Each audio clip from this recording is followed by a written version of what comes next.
Hello everyone and welcome back to the channel. Today is Thursday, August 6th. We are now 89 days away from the elections in November. Less than 3 months to go, less than a quarter of a year away, however you want to describe it.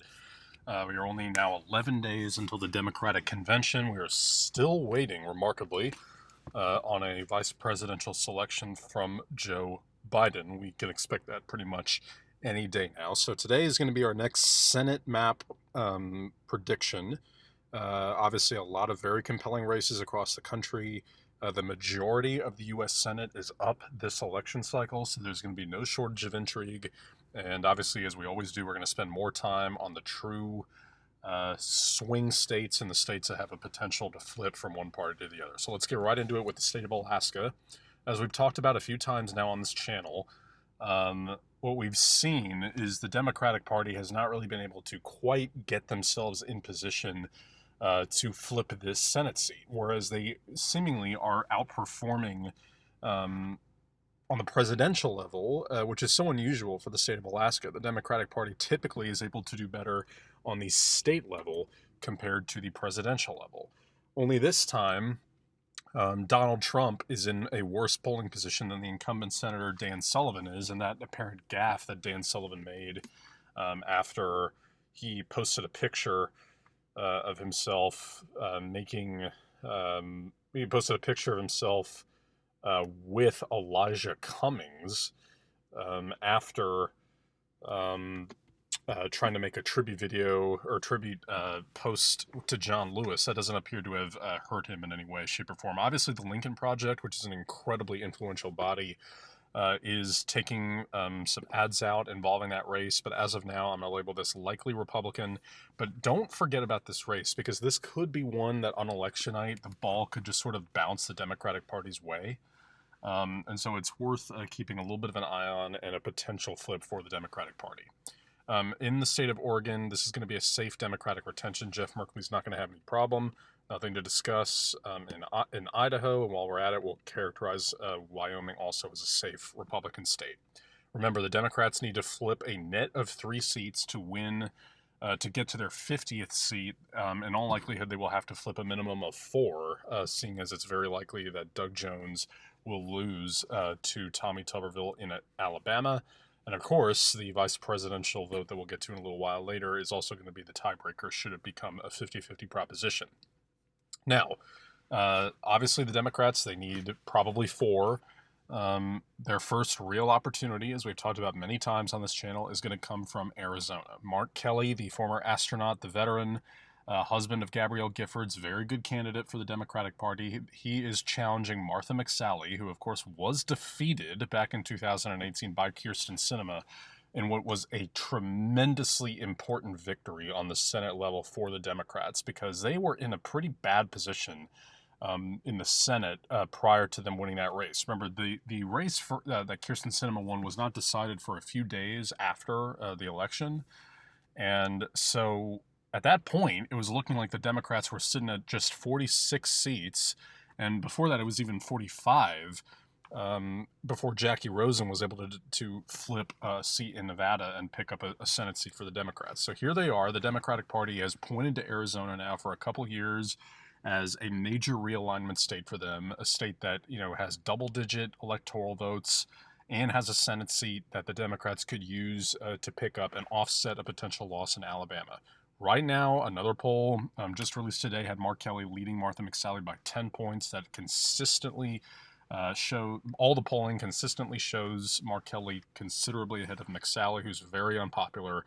Right now, I'm going to label this as a safe Democratic pickup. And that says quite a bit, considering, a state that the Democrats do not have currently, in which their incumbency is held by the Republicans. It's still a safe seat. So that's a big pickup for the Democrats. Ben Ray Lujan is going to be just fine in the state of New Mexico. Now, another seat that the Democrats obviously have pointed to for a long time is Colorado.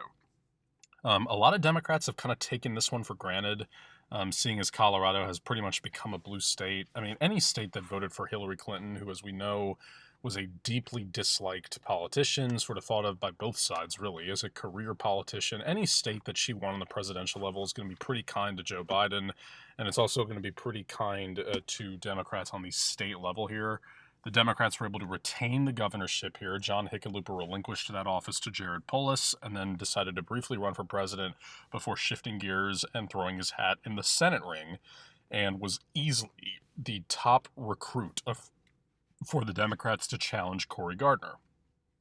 So far, that's worked like a charm. John Hickenlooper consistently leads Cory Gardner by pretty healthy margins, although recently, the last 2 or 3 polls have had Cory Gardner back within striking distance of John Hickenlooper. Now, the fact that that is good news for Cory Gardner pretty much tells you what I think of this race. Merely losing a poll by 5 or 6 points, if that's good news for you, you're probably going to lose.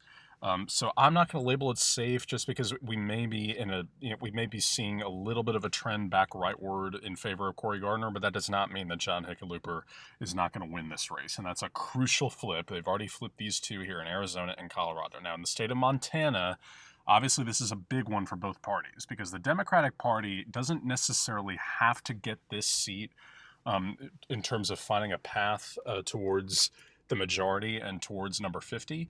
However, if they want to make the Senate majority insurmountable in 2022 and potentially in 2024 as well, when the map is much more favorable for the Republicans, they're going to need this seat. And so this is not, while it's not quite as crucial to this election map as it will be for the one in 2 years and 4 years, it's still a pretty darn big race for both sides. And so far, Steve Bullock, very popular Democratic incumbent governor, is challenging the incumbent Steve Daines. Remember, the state of Montana has had a Democratic governor since the year 2000 and has had a Democrat representing them on the state level since the 70s. So, the Democratic Party does a very good job up here. Of course, they have the other Senate seat, that being Jon Tester, who successfully won re-election in 2018 to start his 3rd full term, which he is now 2 years into. Early on, Steve Bullock jumped out to a nice early lead over Steve Daines. So there's been a ton of money poured into this race. The Republicans famously reserved over $10 million real early on for this race. The Democratic Party, as they always are, were at a fundraising disadvantage. Not as big a one as they normally are this time around, but they still were at a fundraising disadvantage. And that appears to be eroding Steve Bullock's chances a little bit. He's lost the last 2 polls, one by 2, and another one came out just the other day by a respected pollster that had him down by 6 points. So that's a pretty bad position for the Democratic Party to be in. Provided they can essentially lose a couple of Senate seats and maybe win one in the state of Montana. So for the Democratic Party, if they want to pick up the majority, they're going to have to do it in the state of Montana in terms of solidifying it for themselves in 2022 and in 2024. So all told, right now, I'm going to label this lean Republican or tilt Republican. I think that the Democratic Party should still be throwing their hat in the ring in this one, but they shouldn't necessarily be holding their breath, and the Republicans should be breathing a sigh of relief.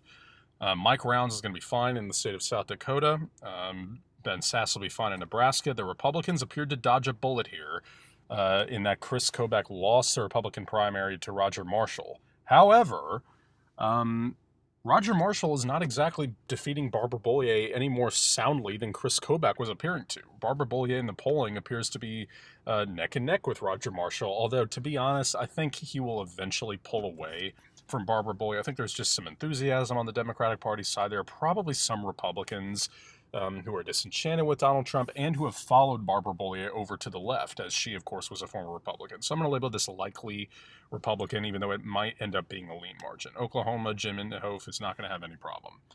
Now, in the state of Texas, the reality of the situation here is, while it's very competitive on the presidential level and Joe Biden might damn well win in the state of Texas, John Cornyn is not in nearly as big a trouble as Ted Cruz was 2 years ago. Ted Cruz was really in tough shape on election night, as it looked like there was a slim chance that Beto O'Rourke was actually going to be able to oust him for a brief moment in time there, but he survived.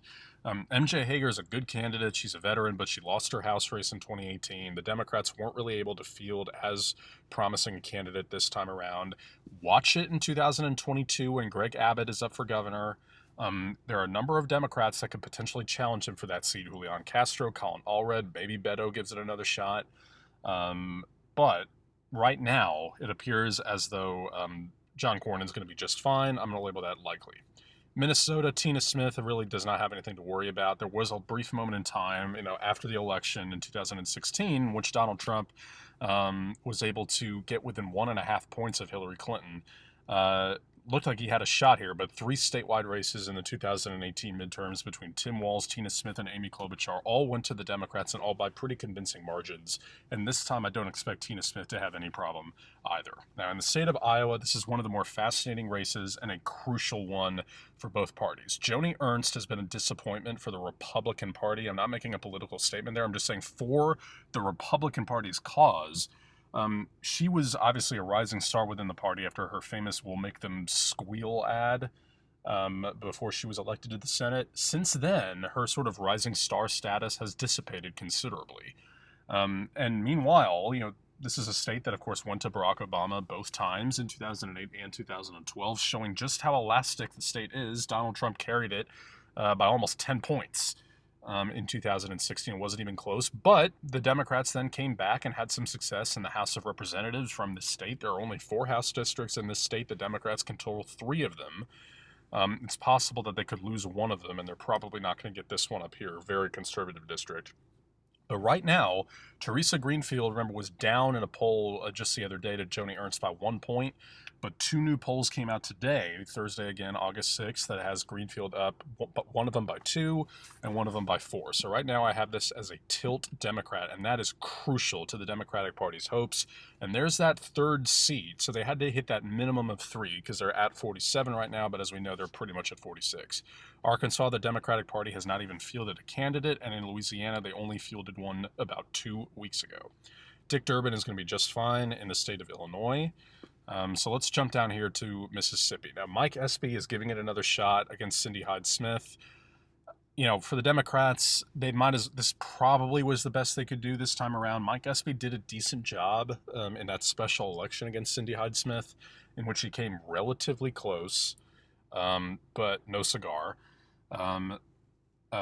At the end of the day, I expect Cindy Hyde-Smith to pull this one out, probably by a likely margin, so that's what I'm going to label that as. I would expect this to be a little closer than people think on the presidential level, just because the African-American population here is so high, and turnout, obviously, from the African-American community is going to be very, very much in favor of Joe Biden. Alabama, for the Democratic Party, there's still some optimism that Doug Jones can survive out here because Tommy Tuberville is obviously far from a real politician, at least so far. But at the end of the day, I'm even going to label this safe. Our most recent poll had Tuberville up by 17 points. I do not expect Doug Jones to come even close to winning this race. Now, the 2 Senate races in Georgia are worth considering because in the special election here, I have that as safe Republican because I think it's very possible.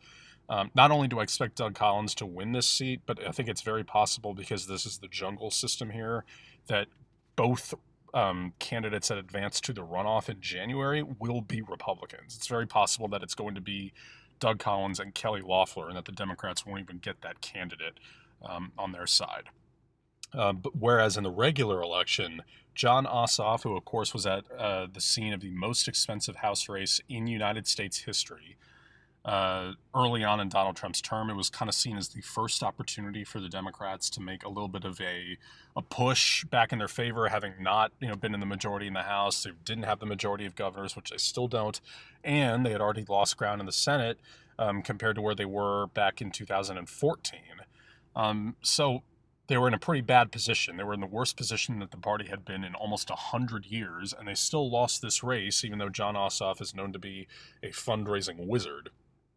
He's giving it another shot on the statewide level, this time against David Perdue, who's not that well known nationally. Perdue consistently leads Ossoff, not by very much, usually within the margin of error, 3 to 4 points. Once in a while, Ossoff will claim one poll by 1, maybe 2 points on a good day. But right now, I'm going to label this lean Republican. Jon Ossoff has a chance, and again, African-American turnout in Georgia is going to be very high, just as it will in Mississippi, just as it will in North Carolina. Just as the Hispanic turnout will be high in Arizona, New Mexico, and Texas, but no cigar for the Democrats there. South Carolina, Lindsey Graham is beginning to see a little bit bigger challenge, from Jamie Harrison, who, of course, was the chair of the South Carolina Democratic Party for many years. set a fundraising record back in June, I believe it was, raising over $13.9 million. And that appears to be working for him. Obviously, the wealthy California types with the big donors that come in for the Democratic Party, they're throwing a lot of money into this race.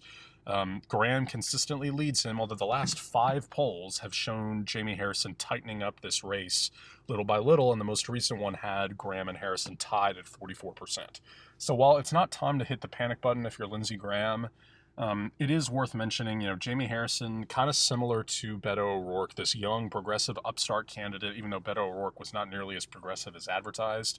What we are seeing is Jamie Harrison is beginning to gather quite a bit of turnout energy amongst the black community, amongst all minorities. And so I would expect Jamie Harrison to get over 45% of the vote, just as the Democratic candidate in the gubernatorial race against Henry McMaster did when the Democrats got 46% of the vote here. So this state is not quite as ruby red as it's made out to be, ever since Lindsey Graham succeeded Strom Thurmond after his, eons long tenure in the Senate. So I'm going to label this likely Republican, but it's possible that this could tighten up within the next couple weeks to lean. State of Tennessee, nothing to discuss here. Now, in the state of North Carolina, this is obviously one of the big races for the Democratic Party. What we constantly have talked about is, considering we pretty much accept that they're going to lose their seat in Alabama, they pretty much needed a minimum of 4 seats flipped in order to get to number 50.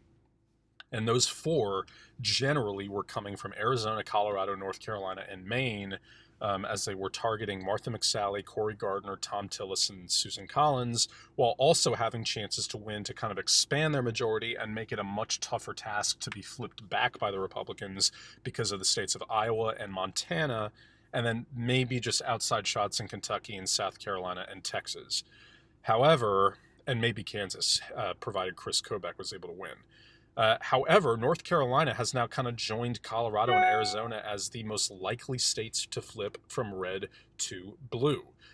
Thom Tillis is getting his butt whipped by Cal Cunningham, the former veteran, who, strangely enough, in the state of North Carolina, another state with a high African-American population, the Democrats that get elected out here are kind of generic old white guys. John Edwards all those years ago, Roy Cooper, the current governor, Kay Hagan, of course, was, a different breed. But at the same time, what we're not seeing is what the Democrats are kind of known to be doing, which is in the state of Georgia, they're also trotting out a white male, just as in North Carolina, they're trotting out a white male. However, Cal Cunningham is blowing out Thom Tillis, the first-time incumbent who defeated Kay Hagan in a close race back in 2014. And let's not forget, similarly to Arizona, North Carolina was a state that Donald Trump won in 2016 with only a plurality of the vote. And so with Roy Cooper, one of the most popular governors in the country, up for re-election, that is going to give Cal Cunningham a little bit of a boost. There are also 2 House districts here along the border with South Carolina that are expected to flip from red to blue. The Democrats are also expected to make some gains in the state legislature. So right now, I have this as leaning blue, and pretty soon, if we keep seeing these polling results for Cal Cunningham, I'm going to label that likely. In the state of Kentucky, Amy McGrath, there have been some stories that have leaked out of her campaign that the campaign has continually become less and less organized. However, Amy McGrath has done a pretty good job polling-wise. She's known to be a pretty moderate Democrat, the former veteran who Chuck Schumer personally recruited to challenge the majority leader. Most polls have McGrath down by 5 or 6 points, which is kind of a warning sign for Mitch McConnell. Of course, he's now I believe the 3rd most disapproved of senator in the country, behind Tom Cotton of Arkansas and Susan Collins. All 3 of those are up for re-election. Mitch McConnell, whose approval rating is consistently in the mid to upper 30s, he's being challenged by McGrath, who apparently, though, in some of the polling that we have seen, when the participating voters are made aware of the fact that Amy McGrath supports term limits on senators, her support rises and rises sharply. So it's possible that I think the Democrats will get over 40% here. Remember, there is a Democratic governor right now of the state of Kentucky, although you shouldn't read too much into that, considering Matt Bevin, the former Republican governor of the state, had so many legal problems. And even with all that in mind, Andy Beshear, the current governor, the current Democratic governor, still barely edged him out. So the Democrats, while they were happy to get that governorship in their favor, Kentucky's not going to go their way, especially with Mitch McConnell on the ballot. So I'm going to label it likely just because the margins have tightened up here, but think of it kind of similarly to South Carolina. In the state of Virginia, this kind of for a long time was a safe Republican bastion, but now it's a safe Democratic bastion, and this time is going to be no different. That for the first time in many years, the Democrats have full control of the state legislature in Virginia.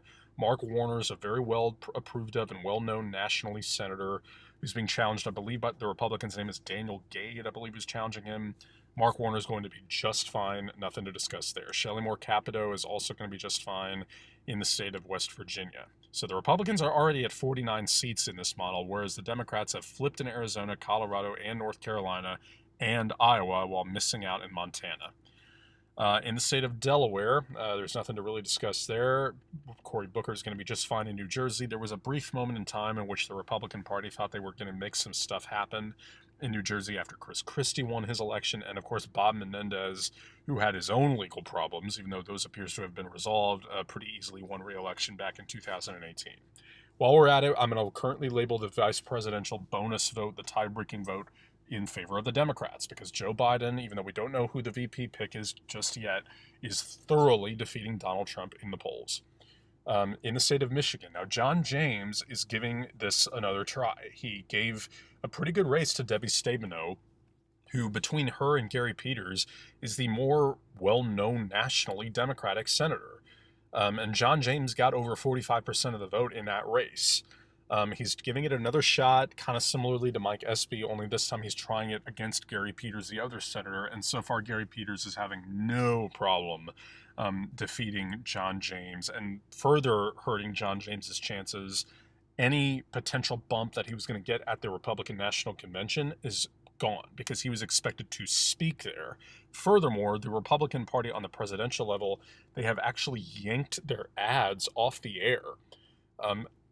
In Michigan, they're basically waving the white flag up here. Remember, this is a state in which the Democrats won the Senate race here with Debbie Stabenow. Gretchen Whitmer won the governor election, flipping it back from red to blue, which was a big one for the Democrats. They had some gains in the state legislature as well. So I expect Gary Peters to be just fine. I'm going to label it safe.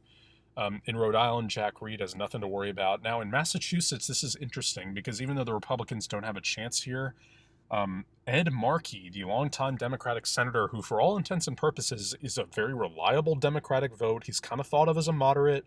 But remember, Massachusetts, for all its liberal flair with over 80 colleges and universities, remember, Scott Brown was elected here, okay? And, plenty of Republicans have been able to get elected here. It still has a Republican governor right now, Charlie Baker. And so, just as Maryland does, just as New Hampshire does, just as Vermont does. And so, meanwhile, Joe Kennedy, who's obviously a very well-known Democratic representative, is challenging Ed Markey in the Senate. The Democrats nationally are kind of unhappy about that because they think that Joe Kennedy should be saving his race to try to flip the governorship back from red to blue, even though plenty of Democrats are very happy to have Charlie Baker as their governor. But of course, this is just a video predicting which party is going to win what race, so that's obviously going to go blue. So the Democrats just need one more seat to get that 50th seat. And in the state of New Hampshire, this is a kind of a disappointment for the Republicans because this was the closest state in 2016 on the presidential level between Trump and Clinton. Maggie Hassan, of course, the other Democratic senator who is up for re-election in 2 years, won her race in 2016 by 0.1%.